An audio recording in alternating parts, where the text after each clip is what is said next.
Hi guys, നിങ്ങളെ എൻ്റെ സൈറ്റിൽ മുല്ലമൊട്ട് നിൽക്കുന്നത് കണ്ടോ? ഇതൊക്കെ കണ്ടിട്ടേ എനിക്ക് ഭയങ്കര നൊസ്റ്റാൾജിയുണ്ട് നമ്മുടെ നാട്ടിൽ. പക്ഷെ നമ്മുടെ നാട്ടിൽ ഇപ്പൊക്കെ ഇങ്ങനത്തെ മുല്ലയാ. പണ്ടെല്ലാം നല്ല വലിയ മരത്തിലൊക്കെ പടർന്നിരിക്കുന്ന മുല്ലമൊട്ട് നല്ല മണമായതിന് കേട്ടോ.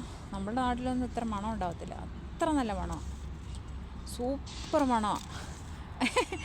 ഞാൻ ഇന്ന് ഇവിടുന്ന് വൈകിട്ട് മുല്ലമൊട്ട് പിച്ചി കൊണ്ടുപോയിട്ട് പിന്നെ രാവിലെ കെട്ടി ഡ്യൂട്ടിക്ക് വരുന്ന സമയത്ത് വെച്ചിട്ട് വരും. മുടി ടൈറ്റ് ചെയ്യണം, പക്ഷേ അത് പിന്നെ മുടിക്കകത്താക്കിയിട്ട് ചെയ്യും. നല്ല സൂപ്പർ മണമായതിന്. ഇതിപ്പോൾ 2 ദിവസം കഴിയുമ്പം ഈ ഗാർഡനിലെ ആൾക്കാർ വന്നിട്ട് അവർ കട്ട് ചെയ്ത് കളയും. പക്ഷെ ഇത് കണ്ടപ്പോൾ എനിക്ക് വീഡിയോ പിടിക്കാതെ വിടാൻ മനസ്സ് വന്നില്ല. കണ്ടോ ഇരിക്കുന്നുണ്ടോ? നല്ല സൂപ്പറായിട്ട് ഇരിക്കുന്നുണ്ട്. ഇതിനോട് ഇതെല്ലാം ഇതുണ്ട്. പിന്നെ ബൊഗൈൻവില്ല അതുണ്ട്, അതിനോട് ചേർന്നാണ് ഇത് മുല്ലയുള്ളത്. ഇതിപ്പോൾ ആരും ഒന്ന് കട്ട് ചെയ്ത് കളയും. കട്ട് ചെയ്ത് കളയുമ്പോൾ കാണുമ്പോൾ സങ്കടം തോന്നും. പക്ഷെ കട്ട് ചെയ്ത് കളഞ്ഞാലും ഇത് ചൂട് സമയത്ത് മാത്രമേ അതിനകത്ത് ഇങ്ങനെ ഞാൻ കണ്ടിട്ടുള്ളത്. കട്ട് ചെയ്ത് കളഞ്ഞാലും പക്ഷേ എന്താ പറയുന്നത്,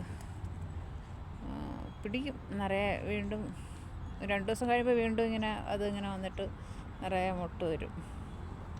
ഞാനിങ്ങനെ വെച്ചേക്കുന്ന കാണുമ്പോൾ ആൾക്കാർ ചോദിക്കും ഇത് എവിടെ നിന്നാണ് വെച്ചാൽ അവർക്ക് ഇവിടെ ഉള്ള മറ്റുള്ള ആൾക്കാർക്ക് അറിയത്തില്ല ശരിക്കും ഇത് എവിടെയാണ് നിൽക്കുന്നത്.